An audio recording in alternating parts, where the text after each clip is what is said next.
Alhamdulillah kita bisa melanjutkan kembali ayat daripada surah Al-Fatihah, Ihdinas siratal mustaqim. Artinya bimbinglah kami ya Allah kepada jalan yang lurus. Tunjukilah kepada kami jalan yang lurus itu. Jelaskan dan terangkan bagi kami jalan yang lurus itu. Yakni jalan orang-orang yang diberikan nikmat kepada mereka dan bukan pula jalan orang-orang yang dimurkai dan bukan pula jalan orang-orang yang sesat. Nah, pada ayat ini Ihdinas siratal mustaqim, Allah Subhanahu wa taala mengajarkan kepada kita berdoa, dan Allah mengajarkan kepada kita apa yang paling utama kita minta kepada Allah ialah meminta petunjuk kepada jalan yang lurus. Nah, itulah pelajaran yang diberikan oleh Allah Subhanahu wa taala pada ayat ini kepada kita. Kenapa Allah Subhanahu wa taala menyuruh kepada kita untuk memohon kepadanya jalan yang lurus? Karena jalan yang lurus itulah yang akan menyampaikan kepada kita untuk mendapatkan keridhaan Allah Subhanahu wa taala. Karena jalan yang lurus itulah sesuatu yang pasti baik kepada kita, dan Allah Subhanahu wa taala mengajarkan kepada kita kalau hendak meminta kepada Allah maka mintalah sesuatu yang sudah jelas pasti baik kepada kita. Contohnya, ya Allah, hamba meminta petunjuk dan hidayah agar dituntun kepada jalan yang lurus. Ya Allah, berikanlah kami kekuatan iman. Ya Allah, berikanlah kami keyakinan yang benar-benar membuatkan hati kami yakin. Ya Allah, berikanlah kami husnul khatimah. Ya Allah, wafatkanlah kami dalam keadaan beriman kepada. Ya Allah, berikanlah kami ridhamu agar kami selamat baik di dunia maupun di akhirat. Nah, Allah Subhanahu wa taala menyuruh kepada kita kalau hendak meminta kepada Allah maka mintalah sesuatu yang sudah pasti membawa kebaikan kepada kita. Jangan meminta kepada Allah sesuatu yang belum pasti baik, nanti dikhawatirkan akan mendatangkan mudarat kepada kita. Contohnya, jangan kita sesekali meminta kepada Allah, ya Allah, luaskanlah rezeki hamba. Karena apa? Karena rezeki yang luas, rezeki yang halal belum tentu baik kepada kita. Orang yang dulunya hidupnya miskin lalu taat kepada Allah, kemudian melimpah ruah hartanya, akhirnya dia menjadi sesat, lupa kepada Allah Subhanahu wa taala. Contohnya Sa'labah di zaman baginda Rasulullah sallallahu alaihi wasallam. Jangan minta kepada Allah, ya Allah, luaskan rezeki hamba, jangan, kecuali bersyarat permohonannya. Contohnya, ya Allah, luaskan rezeki hamba seluas-luasnya. Jika itu nanti membawa kebaikan kepada hamba, ya Allah, in kana khairan lik, maka kabulkan ya Allah. Kalau tidak, jangan. Dan jangan hendak meminta kedudukan dan jabatan kepada Allah Subhanahu wa taala. Contoh, orang yang hendak ikut pemilihan, kemudian ia berdoa kepada Allah, ya Allah, menangkan hamba. Jangan. Karena itu belum tentu memberikan kebaikan kepada dirinya. Jangan-jangan karena itu nanti dia melakukan dosa di dunia dan di akhirat mendapatkan siksa daripada Allah Subhanahu wa taala dan dimasukkan Allah ke dalam neraka. Nah, kalaupun hendak juga ikut pemilihan semacam itu, maka buatlah doanya dengan bersyarat. Contohnya, ya Allah, jadikanlah hamba menang dalam pemilihan di kampung ini, kota ini, jika itu membawa kebaikan kepadaku, in kana khairan lik, jika itu baik kepadaku maka kabulkan ya Allah. Kalau tidak, jangan. Contohnya lagi, jangan hendak meminta sehat kepada Allah, karena sehat belum tentu baik kepada kita,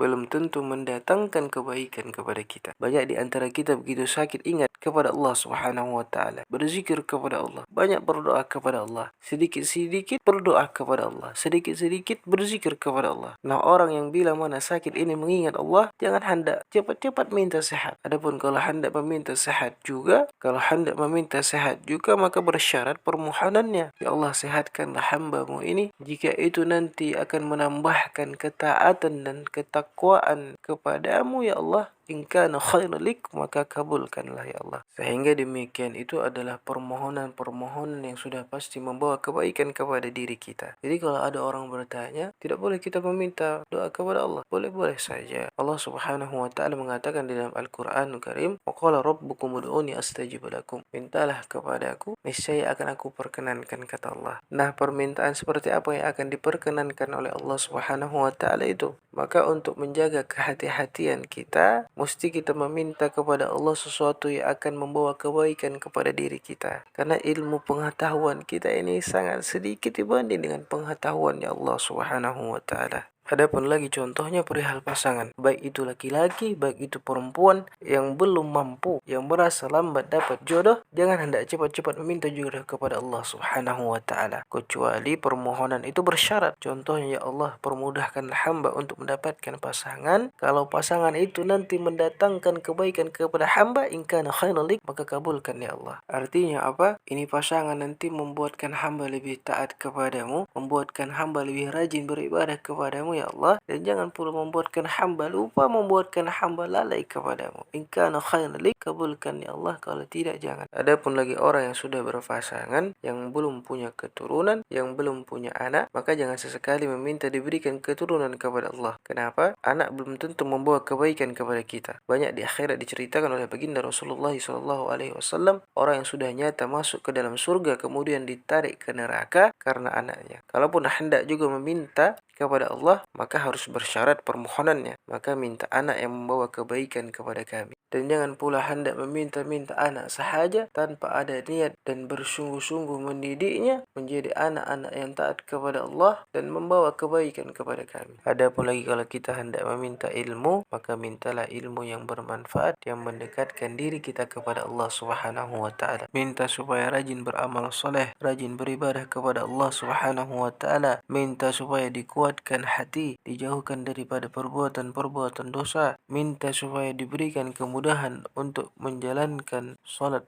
5 waktu sampai kita mati. Sehingga ayat ini ihdinas siratal mustaqim mengajarkan kepada kita kalau hendak meminta kepada Allah, maka mintalah sesuatu yang pasti mendatangkan kebaikan kepada kita. Dan yang paling penting juga, kalau hendak meminta kepada Allah, maka mintalah siratal mustaqim, jalan yang lurus. Nah, jalan yang lurus itu sangat luas maknanya. Termasuk agama Islam adalah jalan yang lurus. Dan baginda Rasulullah menyatakan dalam sebuah hadis, umatku itu nanti akan terpecah belah sampai 73 golongan. Hanya satulah yang masuk surga. Nah, yang satu itulah siratal mustaqim, jalan yang lurus. Ilmu yang siratal mustaqim itu adalah ilmu yang membuatkan ibadah kita menjadi sah. Ilmu yang membuatkan ibadah kita diterima oleh Allah Subhanahu wa taala. Ilmu yang membuatkan kita takut kepada Allah. Ilmu yang membuatkan kita cinta kepada Allah, cinta kepada baginda Rasulullah, cinta kepada keluarganya. Ilmu yang membuatkan kita merasa diawasi oleh Allah. Ilmu yang membuatkan kita tidak merasa lebih baik daripada orang lain. Ilmu yang membuatkan kita lebih taat kepada Allah, lebih dekat kepada Allah. Nah, itulah ilmu yang siratal mustaqim, ilmu yang lurus. Macam ibadah. Bagaimana ibadah yang lurus itu? Ibadah yang lurus itu adalah ibadah yang mudawwamah, ibadah yang terus-menerus dikerjakan. Macam mana usaha yang lurus itu? Usaha yang halal, usaha yang tidak mengganggu ibadah kita kepada Allah, tidak meninggalkan salat kita, usaha yang tidak mengganggu kita untuk berbuat baik kepada orang lain, untuk beramal soleh, dan usaha yang tidak mengganggu kita untuk menjalankan silaturahmi. Nah, itu adalah usaha yang lurus. Sehingga ayat ini ihdinas siratal mustaqim sangat terkait dengan ayat sebelumnya, iyyaka na'budu wa iyyaka nasta'in ihdinas siratal mustaqim.